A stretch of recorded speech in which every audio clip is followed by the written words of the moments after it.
Assalamualaikum warahmatullahi wabarakatuh. Perkenalkan, nama saya Dimas Raffi Nugroho, NPM 25783112. Di sini saya akan menjelaskan tentang komputasi awam dan embedded system.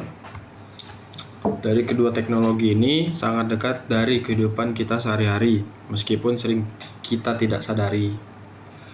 Komputasi awam atau cloud computing adalah teknologi yang memungkinkan kita menyimpan, mengelola, dan mengakses data pribadi atau aplikasi melalui internet tanpa harus menggunakan perangkat fisik seperti hard disk dan server pribadi.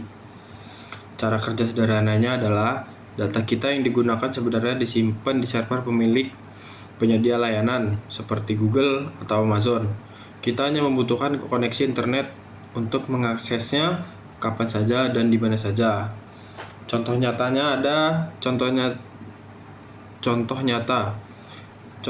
komputasi awam yang sering kita gunakan adalah Google Drive, Gmail, YouTube, dan WhatsApp. Saat ini kita menyimpan foto di Google Drive. File tersebut tidak tersimpan di HP kita saja, tetapi juga di server cloud. Ada kelebihannya, yang pertama yaitu hemat biaya, akses fleksibel, dan tidak perlu perangkat mahal. Embedded system atau sistem tertanam adalah sistem komputer khusus yang ditanamkan pada suatu perangkat untuk menjalankan fungsi tertentu secara otomatis. Karakter utamanya itu fungsi spesifik, bekerja terus-menerus, tidak seperti komputer umum.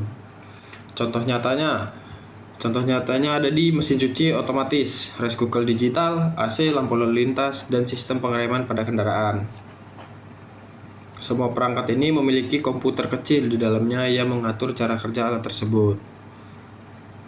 Berbeda dengan komputer biasa yang bisa digunakan untuk banyak hal, embedded system hanya digunakan untuk satu tugas tertentu dan tidak bisa digunakan sembarangan.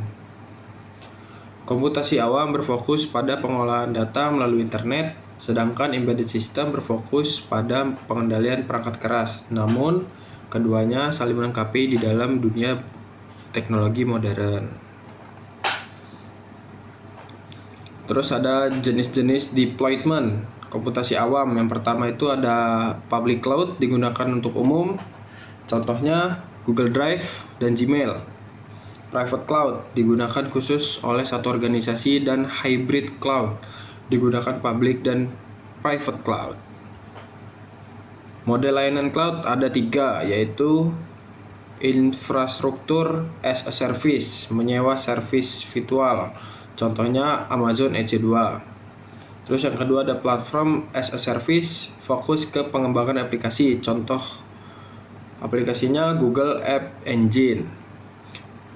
Yang terakhir ada software as a service, langsung pakai aplikasi, contohnya Google Docs dan Zoom.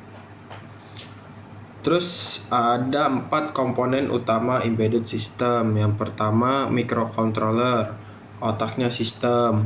Yang kedua sensor, mendeteksi kondisi lingkungan, contohnya suhu, cahaya, dan gerak. Yang ketiga ada aktuator, melakukan aksi, contohnya motor, lampu, buzzer. Terus yang keempat software atau firmware, mengatur cara kerja sistem. Contoh proses kerja sederhananya sebagai contoh pada AC otomatis. Yang pertama, sensor suhu membaca suhu ruangan. Yang kedua, data diproses oleh microcontroller. Dan yang ketiga, AC menyesuaikan suhu. Terus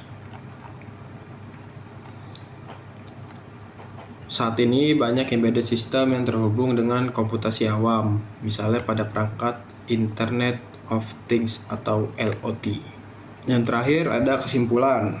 Sebagai kesimpulan, komputasi awam dan embedded system merupakan 2 teknologi yang memiliki peran berbeda namun saling melengkapi. Komputasi awam berfokus pada penyimpanan, pengolahan, dan penyediaan data melalui internet sehingga pengguna tidak lagi bergantung pada perangkat fisik dengan kapasitas terbatas. Sementara itu, embedded system berfungsi sebagai sistem komputer tertanam yang mengendalikan perangkat keras secara otomatis, real time, dan efisien. Embedded system membuat berbagai alat elektronik mampu bekerja secara mandiri sesuai dengan fungsi yang telah diprogram. Dalam perkembangan teknologi saat ini, kedua teknologi tersebut semakin terintegrasi melalui konsep Internet of Things atau IoT, di mana embedded system bertugas mengumpulkan dan mengendalikan data, sedangkan komputasi awam berperan sebagai pusat penyimpanan dan pengolahan data.